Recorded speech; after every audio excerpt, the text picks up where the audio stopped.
It seems we become numb to the insidious ways the media holds women back when it misrepresents them. I can't help but wonder, who are the people behind the scenes making these crucial decisions about what we see? And what are the consequences for my daughter and her generation?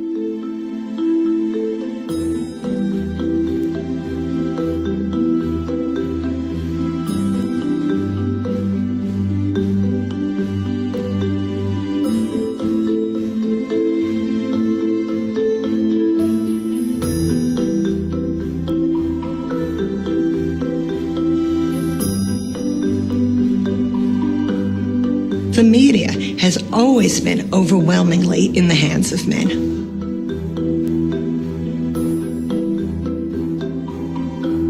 As you go up the ranks in media, fewer and fewer women and people of color exist at every rung of the ladder. That means that 97% of everything you know about yourself and about your country and your world comes from the male perspective. It doesn't mean that it's wrong. It just means that in a democracy where you talk about equality and full participation, you've got half of the population, more than half of the population, not participating. Many years ago, I said, why don't we just create our own network rather than continuing to try and get our stories told by other people's networks. So we put together an idea. We went to various distributors, including the broadcast networks, the cable companies, et cetera, pitched the idea. And one person said to me, well, why do we need another women's network? We already have one. We have Lifetime.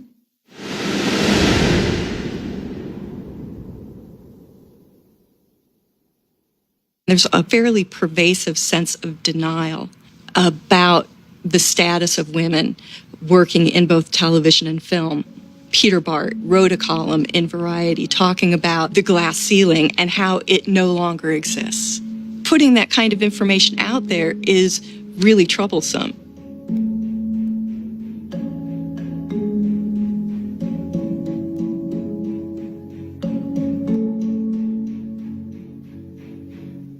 For so long, it has been an industry dominated by men who just don't leave.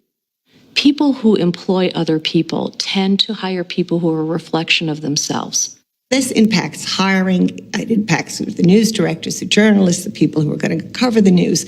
And of course, who reports the news very much is the factor in what kind of news is reported.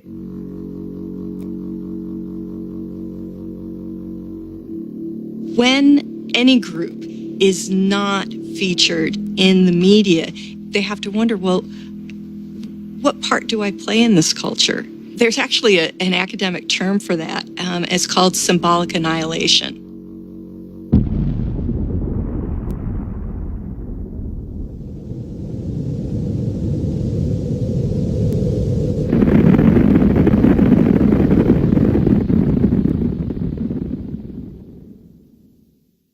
All of Hollywood is run on one assumption, that women will watch stories about men, but men won't watch stories about women.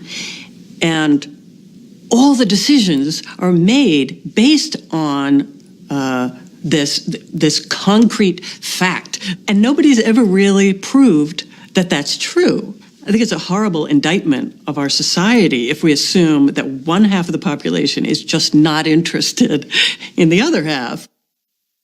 The first couple of scripts that I wrote, of course, had a female, as the lead character. And people were like, well, there's hardly any bankable actresses, so they can't carry a film, so it has to be super low budget or we wouldn't bankroll it and no one's going to show up in the theaters. And I finally wrote the lowest budget movie I could ever write. I co-wrote 13 with a 13-year-old girl, and it was about people of lower income. They could wear my clothes. We could shoot in my house. We could use my car.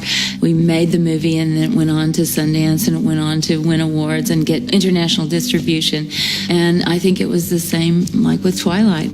2 major studios turned it down. Finally, a new upstart company showed me the project, and it turned into, obviously, a phenomenon, making over $500 million so far. So it disproved the theory that girls and women wouldn't go to see a movie, that they did go see the movie in droves and over and over and over, and bought the DVD and even bought pillowcases. But there's a flip side to that, which is kind of astonishing to me. On the next 2 Twilights, they've hired guys. They did not seek out a female director.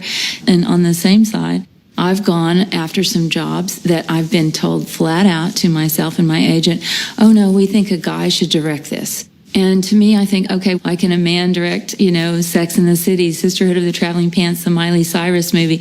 And nobody ever questions that. But I, a very successful female director, cannot direct a movie that should be done by a man. Nobody says, I'm not going to hire a female director. They just, on their list, there's just 25 names and none of them are women. What happens is these studio chiefs who, or people like myself, writer-producers or directors, we see the world in a certain way, and we don't really challenge that often. And so we just replicate the world that we grew up in without really asking why we're doing it.